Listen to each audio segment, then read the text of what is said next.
Hello and welcome back to another episode of On the Beaten Track. I'm your host, Rihanna.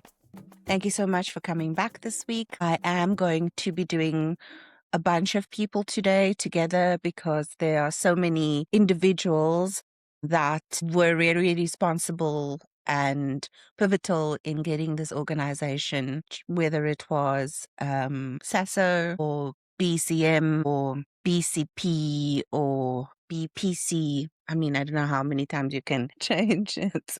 So I didn't want, there's certain people that I'm obviously going to focus in on, and then there are just a bunch of people that I'm going to group together. And today is particularly challenging for me from a pronunciation perspective. So many opportunities for me to mess this up, and I apologize from the depth of my soul if I do.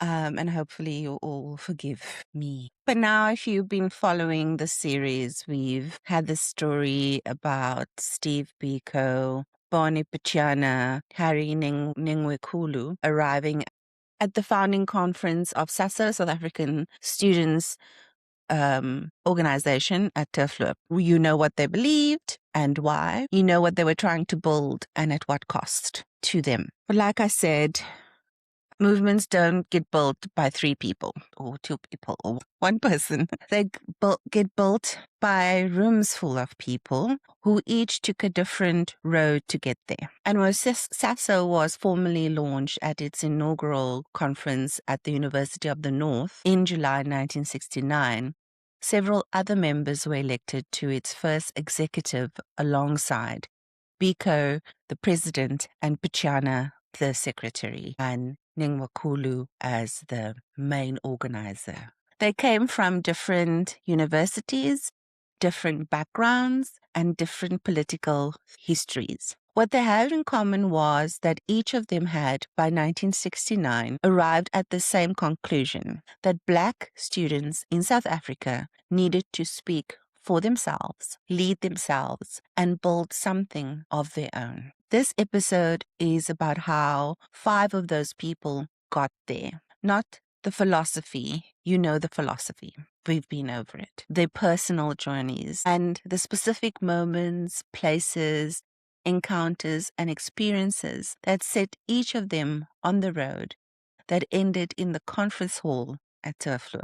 The 5 are Petrus, Machaka, the first vice president, Aubrey, Mokoape, who became a co-founder of Black Consciousness and a founding member of SASO, Winnie, Kgware, known to the students of Turfloop as Manana Kgware, the elder, the mother of the movement at the campus, who would go on to become the first president of the Black People's Convention. Goolam, Abram, Mayet, the Indian medical student from Benoni, who was one of Biko's closest friends and is named in several accounts as a founding figure. And Vuyelwa, Mashalaba, who is elected co-secretary at the same founding conference and who is incidentally the person through which Biko met Mampela Rampela. 5 paths, 5 stories, 1 room. Let's start with Petrus, or Pat, because I cannot call you Petrus.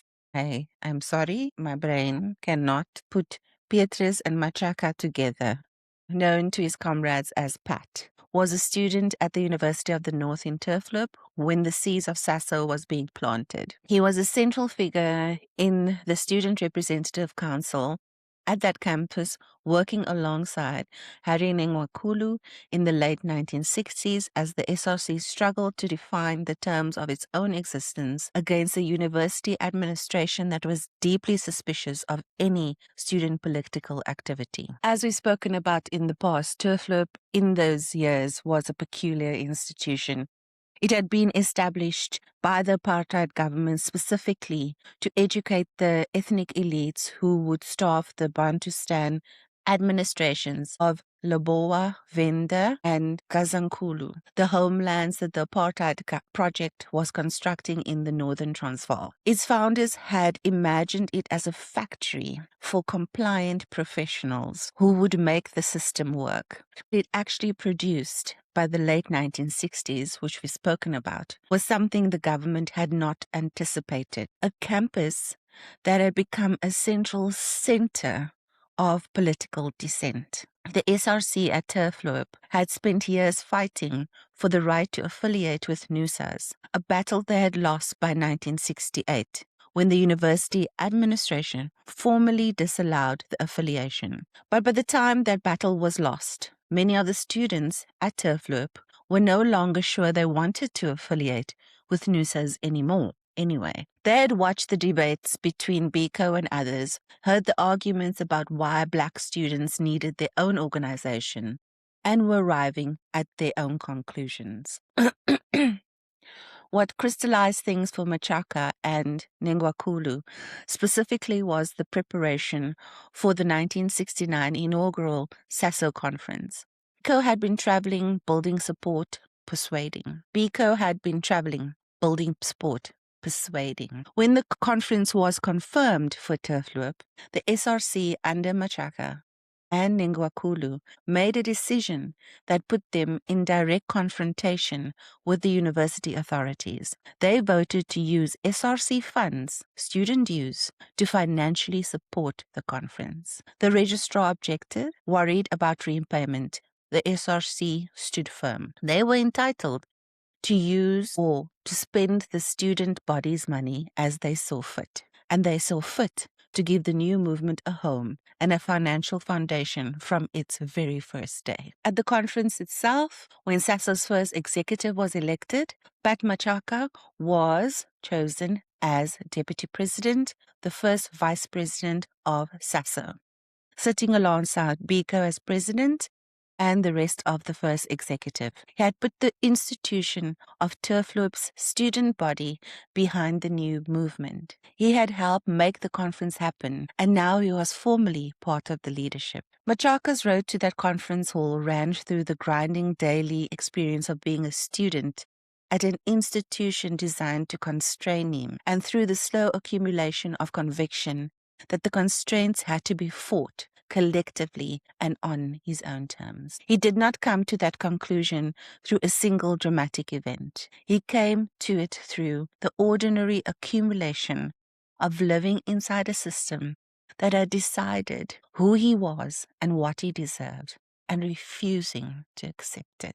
Mokoape came to Black consciousness with the history that none of his SASO comrades could match. He had been a political prisoner before the movement he would help found even existed. He was, in fact, the youngest political prisoner in the history of anti-apartheid struggle.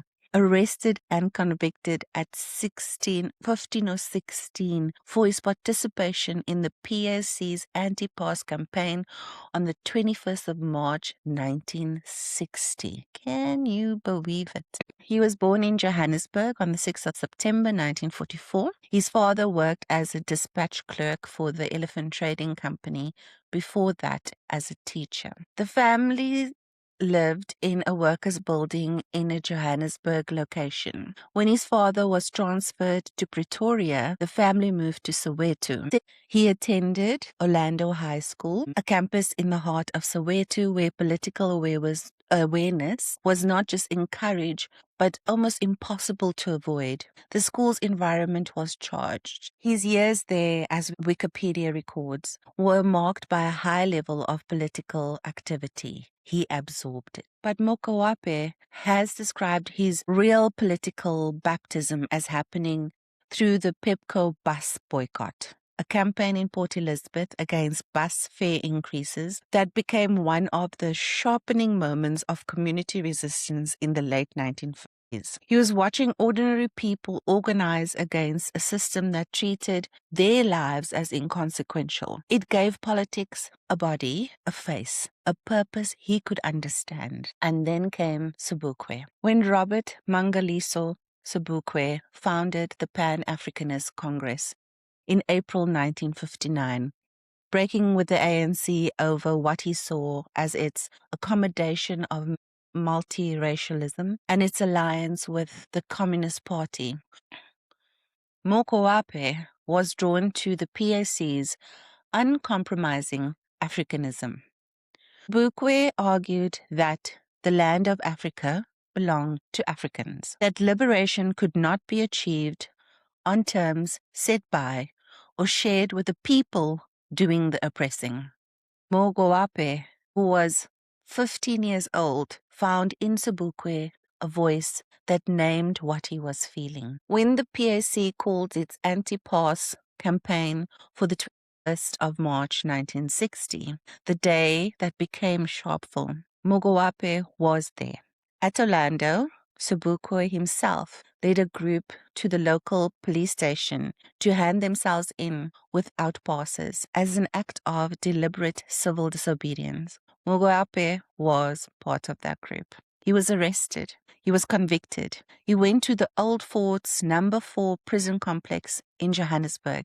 He was 15 or 16. He served 3 years there. Crazy. He came out of number 4 carrying the full weight of that experience. He had been inside. He had seen what the state was willing to do to people who refused to carry a piece of paper. He had seen Sobukwe in prison. Sobukwe, who was on Robben Island, kept in solitary confinement under a special parliamentary act written specifically to keep him incarcerated even after his sentence expired. After matriculating from Orlando High School, Mokoape enrolled at the University of Natal Medical School, the black section at Wentworth in Durban. He arrived to find Steve Biko already there, already electrifying, already asking exactly the questions that Mokoape's history had been preparing him to hear. The two became close friends immediately. South African history records describe Biko befriending Mokoape, the two engaging in constant debate about NUSAs, with Mokoape given his PAC background, being more immediately and instinctively opposed to remaining inside the white-led organization than Biko was at that stage. It's so interesting to see where ideas collide, and when you look at things from a different perspective, how they start becoming or saying the same thing. Right. Because Mokoape was older than most of his students and already been a prisoner of conscience before most of them had any political experience at all. That history gave him a particular authority in the conversations at Wentworth about what black students should do next, and a particular impatience with any argument that suggested the system could be worked from the inside. He was one of the people who helped turn those conversations at Wentworth into the December 1968 consultative meeting that led directly to SASO's founding conference the following July. When the inaugural conference was held at Turfloop, Aubrey Mokoape was there, one of the founding members of an organization whose animating ideas his own life had been reaching towards for a decade. Then we had Winnie Kgware. Winnie Kgware was not a student. She was over 50 years old when SASO was launched. She was a teacher. She was the wife of the rector of the University of the North, and she was for the students at Turfloop something that none of them could quite replace. A wise elder who had made a home available to them, who had protected their right to meet when the university administration tried to take it away, and who had earned the honorific they gave her, Manana, the mother. She was born Winnie Moniatsi in Tabanchu in the Orange Free State in 1970s, a full 30 years before any of the students she would later shelter and support. She trained as a teacher, married William Kgware, and when her husband was appointed the first black rector of the University of the North in the early 1960s, she moved with him to Turfloop campus. Living on a university's campus whose administration was deeply suspicious of political activity, she did not become a passive bystander. She had been active in the Young Women's Christian Association. She had toured the United States with her husband in 1962 and 1963, spending 6 months there and coming home, as records describe it, empowered by the projects and organization of African American women. What she had seen ordinary Black women in America building for their communities in the face of their own system of racial oppression. When the government banned students from worshipping on the Turfloop campus, an edict that seems almost comically petty unless you understand that any gathering of Black students was regarded as a potential threat. Kgware organized a Methodist prayer group in defiance. She held it in the rector's residence. The building that was supposed to represent the authority of the university administration became the meeting point for its most rebellious students. When the university Christian movement was banned from campus, the students found themselves without a space to meet. Kgware made the same offer. Come to the rector's residence. The irony was almost too perfect. The students who were being excluded from the official life of the institution were being welcomed into its most official domestic space by the woman who lived there. She was elected to the executive of the newly formed UCM in 1967, a body that, as you'll know from early episodes, is one of the two organizational tributaries through which SASO emerged. Her presence there was not a coincidence. She had been building the conditions that made student organization possible at Turfloop for years before SASO existed as an idea. When SASO was formally launched in 1968, she was there. The records say she played a leading role in its formation and that the students valued her specifically for what none of them had: strategic and emotional maturity. She was not the fire. She was the ground the fire could safely burn on. She knew how institutions worked. She knew what authorities were watching for. She had decades of experience navigating a world designed to make Black people invisible and powerless. And she used that experience to make sure that the students did not make avoidable mistakes. A road to the founding of SASO was not a road traveled in one direction for one generation. It was a road built over 50 years of living with dignity in a country that rewarded neither, and sharing what she learned with everyone young enough to still be building their lives on it. She would go on to be the first president of the Black People's Convention in 1972. When Steve Biko was murdered in September 1977, security forces stopped the bus carrying mourners to his funeral in Ginsberg in the Eastern Cape. Kgware, then 60 years old, stepped off the bus and hitchhiked to the funeral. She was not going to be stopped from paying her respects to someone who she had helped bring into the world of political action. She died in 1998. 2003, 5 years after her death, she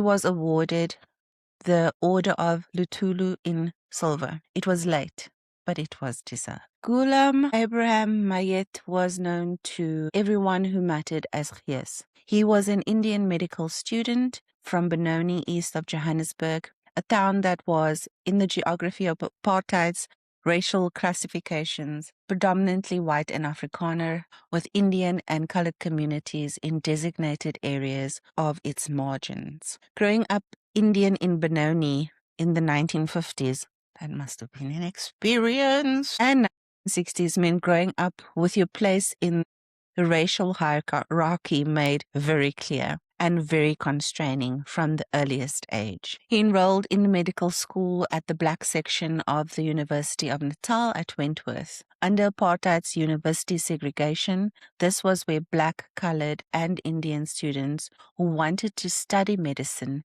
had to go. One campus, one institution, drawing together students from across racial categories that the apartheid system had spent decades insisting were incompatible. The Alan Taylor residence where Biko lived became the intellectual and social center for what would become the founding circle of Black consciousness. Goolam Mayet was one of Biko's closest friends in the residence. All these students were thrown together by the apartheid system into a shared living space, and they were arguing constantly, productively about where they stood and that what they were going to do about it. Mayet's particular contribution to these conversations was the perspective of someone who had been racially classified Indian under apartheid, which carried a different set of restrictions, privileges, and indignities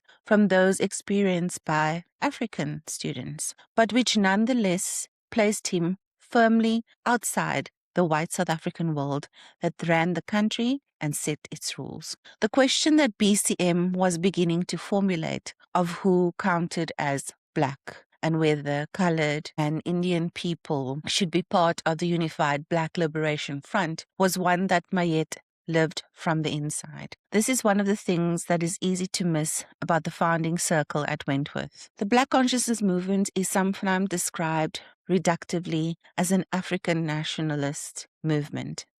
But from its earliest days, in its innermost circle, it included Indian students like Mayet and Srini Mudli. The black of Black consciousness was deliberately, explicitly inclusive of all those oppressed by racial capitalism, African, colored, and Indian. That inclusivity wasn't an afterthought or political calculation. It was there in the founding friendships. Mayet was there alongside Mokoape, Nengwekulu, and others as part of the group who, together with Biko, went on to found the Black consciousness movement. He was part of the conversations at Wentworth that led to the December 1968 consultative meeting. He was part of the inner circle from which everything else grew. After the founding years, Goolam Mayet, like several others that we know, has left a thinner public record than his significance in the founding moment would suggest. What the sources make clear is that he was there at the beginning and that he was a close friend of Steve Biko during the period when Biko was thinking his way towards Black consciousness, and that the conversation at the Alan Taylor residence would not have been the same without him. Now we move on to Vuyelwa Mashalaba. There's a detail in the history of this movement that deserves to be dwelt on. One of the people elected to the founding executive of SASO at the inaugural conference in July 1969 was a woman. She was elected co-secretary alongside Barney Pichana of the new organization. And she is also, in the documentary record, the person that introduced Steve Biko to Mampela Rampela. Through Vuyelwa Mashalaba, Biko met Mampela Rampela, who began her second year of medical studies at the University of Natal's Black section in 1968. A connection made by Mashalaba changed the shape of the movement. Mashalaba was, like Mayet and Mokoape, a student at the medical school at Wentworth. She was part of the inner circle at the Alan Taylor residence, the small group that was doing the thinking, having the arguments, building the relationships from which SASO emerged. In the life and politics of Steve Biko, the author describes her as one of Biko's close friends before the others arrived. Steve had a lot of close friends, man. Everybody was his friend. Sounds like my husband. Her road to the founding conference was the road of a black woman, navigating simultaneously the racial injustice of apartheid and the gender injustice of a society and a liberation movement that did not always make space for women's leadership on equal terms. That she was elected co-secretary at the founding conference is a marker of a standing in the founding circle. That the name is less prominent in most accounts of BCM than those of a male counterpart is a marker of something else. Mashalaba's name was woven into the founding social fabric of the movement from the earliest days.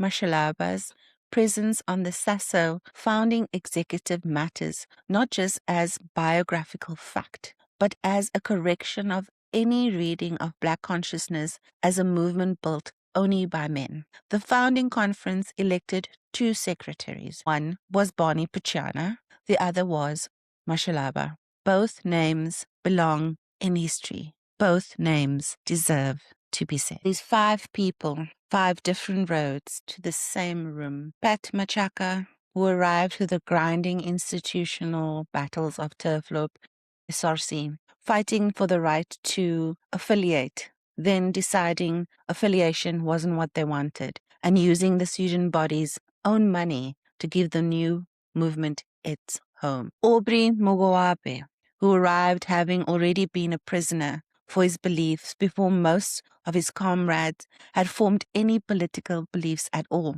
carrying the weight of Sharpeville and the PAC and the Old Fort and 3 years of imprisonment into conversations about what Black students should do next. Winnie, who arrived not as a student, but as the woman who had made it possible for students to meet, who had turned the rector's residence into a sanctuary, who had 50 years of accumulated wisdom about how to survive and build inside systems designed to crush you, and who understand that what the students needed was not just ideas, but ground to stand on. Goolam Mayet, who arrived as one of Biko's closest companions in the room where the thinking happened first, the Allen Taylor residence in Wentworth, where a small group of young people who were working out in nightly arguments what they believed and why. Mashalaba arrived as the person who made one of the movement's most important connection, who introduced Biko to Rampele, and who was elected to the founding executive of SASO as one of its 2 secretaries. What held them together was not identical polities. Mokoape came from the PAC tradition. Kgware came from the UCM and the women's organizations. Machaka came from the SRC battles of the Northern Transvaal. Mayet came from the specific experience of an Indian student navigating apartheid's racial classification. Mashalaba came from the innermost workings of the founding friendship group. What held them together was this: they had each, through completely different paths, arrived at the same conclusion, that Black people in South Africa needed to speak for themselves, lead themselves, and build something of their own. That the tools of the oppressor's system, including the tools of white liberal sympathy, was not sufficient. The first act of liberation was to refuse the identity the system had assigned to them and claim their own. They brought that conclusion into a conference hall at Turfloop in July 1969. They built something with it, and what they built changed everything that came after. Very important lesson to draw from this episode. These were 5 completely different people, individuals, political stances, age groups, experiences, yet they stood together and they constructively went through a consultative phase to understand what they, as a group, with these different experiences and with these different ways and thinking, that they came up with something that was cohesive, that was practical, that made sense, that could light the fire, could get people thinking about themselves differently, that all brought them together into that one room with something so simple yet so powerful was born, to liberate ourselves from our own internal racism, to build for ourselves, to take care of our people, and to speak for ourselves. And that's amazing. Thank you so much for joining me this week. I'll see you next week, where we'll be looking at Srini Mutli. Bye.